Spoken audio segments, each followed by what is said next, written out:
बच्चों, आज का हमारा टॉपिक है कोलिजन या संघट्ट। सामान्य भाषा में कहें तो कोलिजन का अर्थ हुआ टकराना।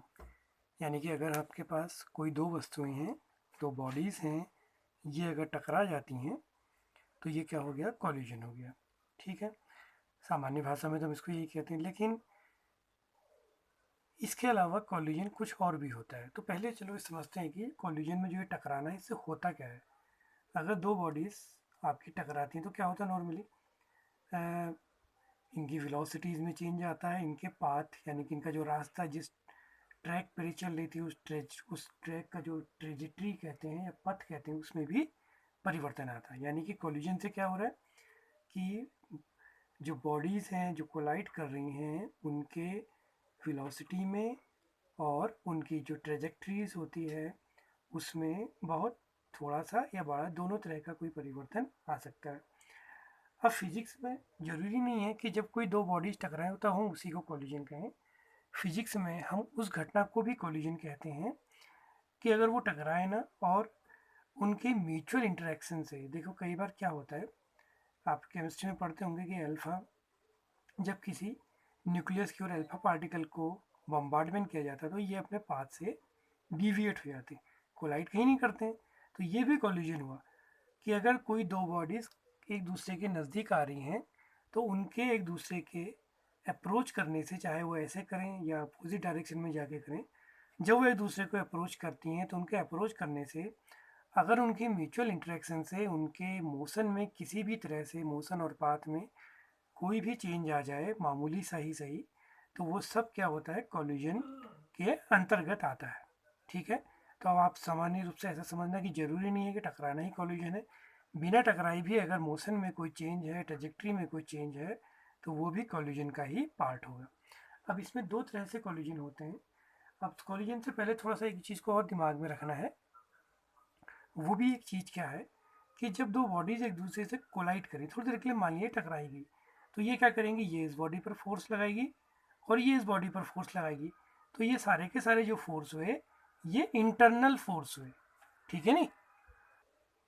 इंटरनल फोर्स हुए यानी कि आंतरिक ये बल हुए।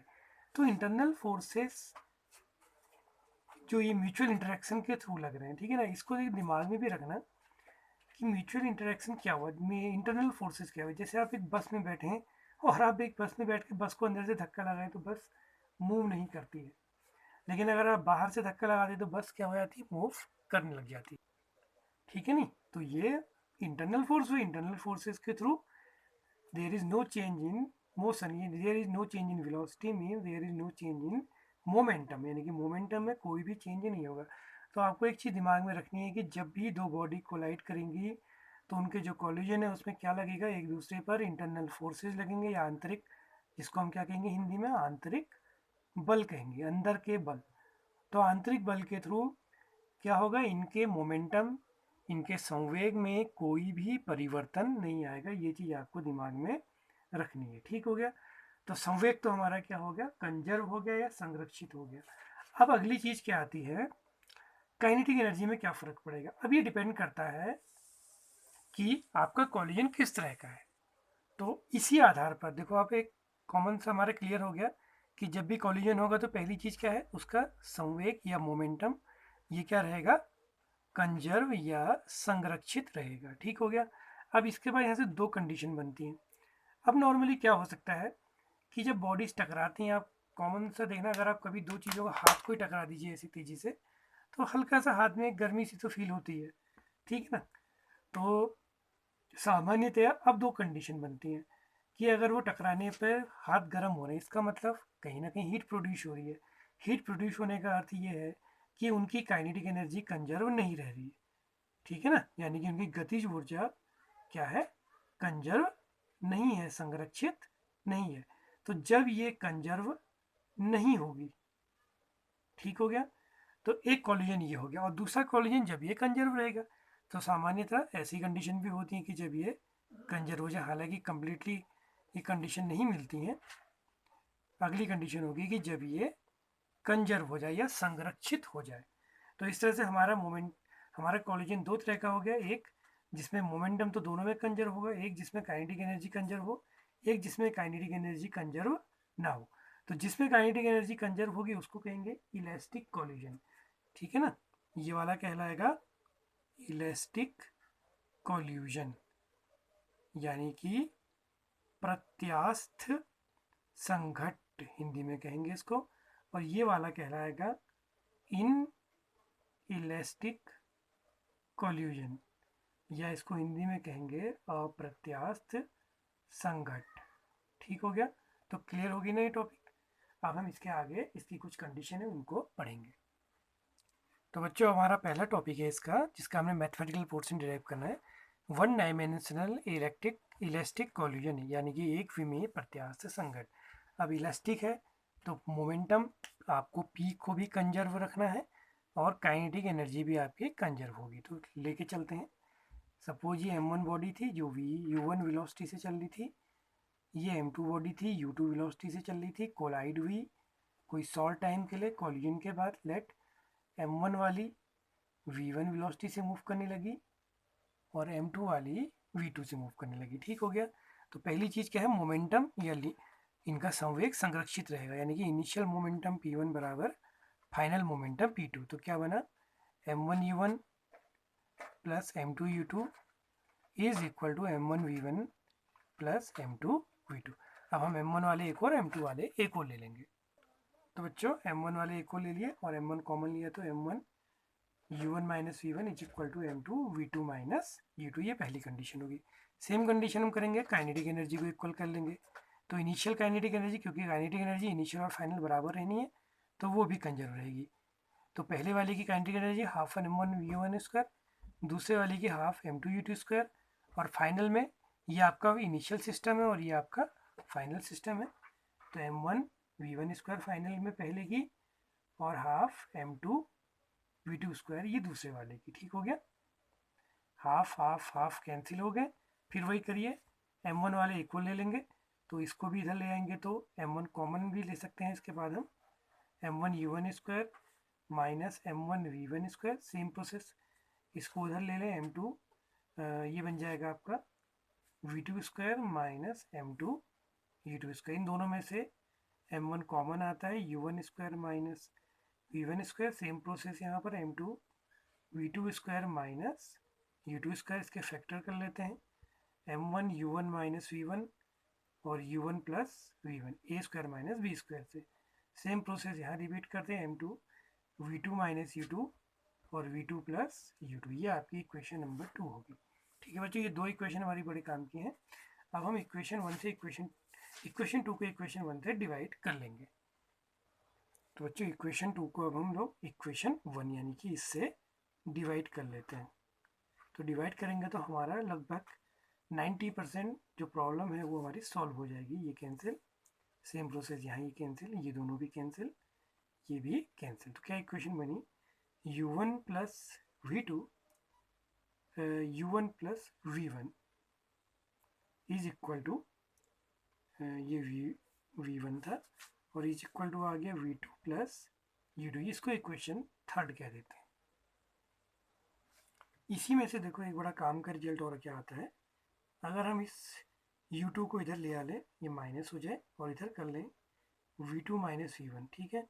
इसको थोड़ा सा और समझें, माइनस कॉमन ले लें तो ये हो जाता है v1 माइनस v2। देखो ये क्या है, टक्कर से पहले, कोलिजन से पहले फर्स्ट पार्टिकल की वेलोसिटी, फर्स्ट बॉडी की वेलोसिटी माइनस सेकंड बॉडी की वेलोसिटी, यानी कि इनके बीच की रिलेटिव वेलोसिटी, आपेक्षिक वेग बराबर किसके है, माइनस, फिर टक्कर के बाद जो इनके बीच का जो रिलेटिव वेलोसिटी है उसके माइनस के बराबर। माइनस आने का अर्थ क्या है कि इनकी डायरेक्शन अपोजिट होगी, बाकी कोई चेंज नहीं है, यानी कि रिलेटिव वेलोसिटीज में कोई चेंज नहीं, बस अंतर क्या है कि डायरेक्शन उनकी अपोजिट होगी। तो ये फोर्थ रिजल्ट बड़ा काम का है। ठीक है, अब हम आगे इसके बाद देखते हैं। इसके बाद ऐसा कर लेते हैं, कोई भी एक चीज़ इसमें से कोई भी एक वैल्यू निकाल लीजिए। मान लिया मैंने सब लेट यहाँ से v2 की वैल्यू निकाल ली, ठीक है ना। तो अगर मैं इसमें से v2 की वैल्यू निकालूँ यहाँ से, तो क्या आती है, इसको मिटा लेते हैं, इसकी कंसेप्ट आपको क्लियर हो गई होगी। तो v2 की वैल्यू क्या आती है, v2 is equal to u1 plus v1 minus u2, और इसको रख देंगे इक्वेशन नंबर 1 में। ठीक है, तो बच्चों मैंने कहा था v2 की वैल्यू अब हम इक्वेशन 1 में रखेंगे तो m1 u1 minus v1 is equal to m2, v2 की जगह रख दिया u1 plus v1 minus u2 minus u2, ये वैल्यू रख दी हमने। अब हमने क्या करना है, इसमें v1 की वैल्यू निकालनी है, यानी कि जो टक्कर के बाद इनकी जो वेलोसिटीज होगी वो कितनी प्राइमरी के रिस्पेक्टिव में आएगी उसकी वैल्यू कैलकुलेट करनी। तो ये आ गया m1 u1 minus m1 v1 is equal to m2 u1, ठीक हो गया, प्लस m2 v1, ये 2u2 हो गया, तो 2m2 u2। अब ऐसा करते हैं, m1 वाला इसको एक को रख लेते हैं, बाकी सबको इसको ले लेते हैं, तो ये बन जाता है m1 u1 minus m2 u1 plus twice m2 u2 is equal to m1 v1 plus m2 v1, ठीक है। इनमें से देखें आप, इन दोनों को अगर हम देखें तो v1 कॉमन आता है और m1 प्लस m2 ब्रैकेट में, सेम प्रोसेस यहाँ देखें u1 कॉमन आता है, m1 minus m2 plus twice m2 u2, ठीक है ना। इतनी कंसेप्ट आपको क्लियर हुई होगी। इसके बाद इस m1 प्लस m2 से इसको पूरे को डिवाइड कर लेंगे, तो ये इक्वेशन बन गई m1 minus m2 divided by m1 plus m2 plus twice m2 upon m1 plus m2 into u2। तो बच्चों ये हमारे टक्कर के कॉलिजन के बाद जो फर्स्ट पार्टिकल है m1 वाला, जो v1 स्पीड चला था, वो इस वेलोसिटी से चलेगा। तो ऐसी सेकंड की स्पीड निकालनी होगी, तो सेकंड की स्पीड निकालने के लिए कुछ मत करिए, आप इस v1 की वैल्यू को यहाँ पुट कर लीजिए, ठीक है, तो आपको v2 की वैल्यू निकल जाएगी, उसको आप लोग खुद करेंगे। तो बच्चों जब हम इसकी v1 और v2 दोनों निकाले, अभी हमने उनकी वैल्यूज़ इतनी आ गई थी। अब हम इसको ज़रा समझते हैं, इसमें आप कुछ भी कंडीशन अप्लाई कर सकते हैं। लेट मान लीजिए कि जो ये बॉडीज़ थी m1 और m2 कि अगर ये दोनों इक्वल मास की हो जाए, लेट m1 इक्वल m2 बराबर इक्वल m हो जाए, तो क्या होगा, v1 कितना होगा देखते हैं। अगर ये दोनों इक्वल हो जाए, m माइनस m, ये जीरो हो गया, यानी कि ये तो जीरो आ गया, ठीक है। तो जीरो u1 प्लस m2 भी m रख देंगे, 2m upon m plus m, 2m u2, ये कैंसिल। तो इसमें देखो क्या रिजल्ट आया, अगर इक्वल मास की बॉडीज़ कोलाइड करेंगी तो जो पहली वाली बॉडी है वो सेकंड वाले की इनिशियल स्पीड से मूव करने लग गई है, ठीक हो गया। अब सेकंड वाले की स्पीड क्या होगी कॉलिजन के बाद की, उसको देखते हैं। यहाँ पर भी वही बात होगी, ये 2m हो जाएगा क्योंकि m1 को भी हमने m रखना है, m2 को भी m रखना है, तो 2m upon m plus m, फिर 2m u1, फिर यहाँ रखेंगे तो m माइनस m जीरो, तो ये जीरो u2, यानी कि ये पोर्शन तो कैंसिल हो गया, ये भी कैंसिल हो गया। तो क्या रिजल्ट आया, v2 is equal to u1। It means कि अगर दोनों एक बॉडी इक्वल मास की आपस में कोलाइड कर रही हैं तो कॉलिजन के बाद पहली वाली बॉडी सेकंड वाली की स्पीड से मूव करेगी और सेकंड वाली बॉडी की जो स्पीड होगी वो पहली वाली बॉडी के स्पीड के बराबर होगी। तो आप इसमें और भी कई कंडीशन अप्लाई कर सकते हैं कि लेट अगर वो अपोजिट आ रही हो या सेम डायरेक्शन में जा रही हो तो वो रिलेटिव वेलोसिटी की प्रॉपर्टी जो सिखाई गई है उसको अप्लाई करके बना सकते हैं। तो बच्चों ये वाला टॉपिक आपको क्लियर हुआ होगा, और फिर हम बाद में 2 डायमेंशनल कॉलिजन नेक्स्ट वीडियो में देखेंगे।